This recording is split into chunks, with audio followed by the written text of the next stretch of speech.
ladies sa pagpupulo ng mga aliado sa Hindi ka dito.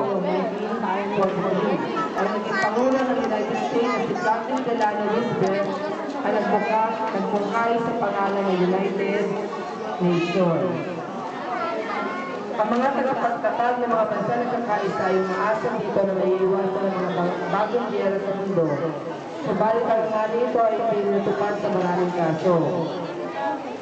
So ngayon, ang paggamit ng mga sistemang ginagamit ng museo ng seguridad ay ang dito.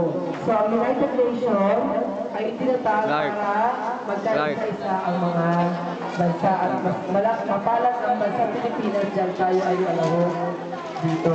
So ito po ay ang brief history ng United Nations at maraming salamat po.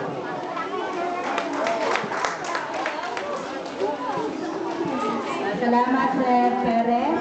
Okay, dalago tayo sa ating pinaka-rapper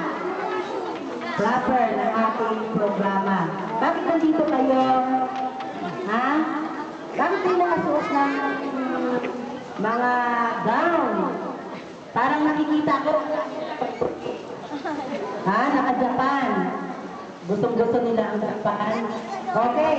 Uunahin natin tawagin ang kinder. Siya nga pala, maraming hindi nakakaalam na meron pa tayong launching ng ating eco-friendly.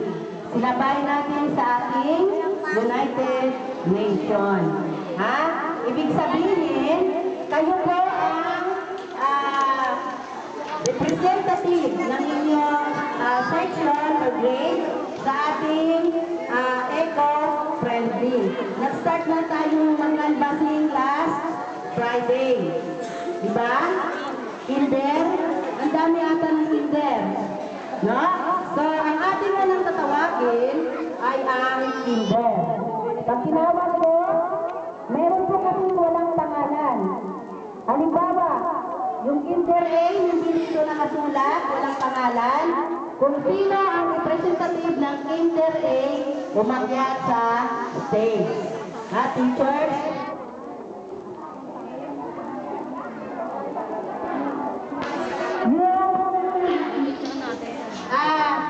Dito nga ang mga musa na ito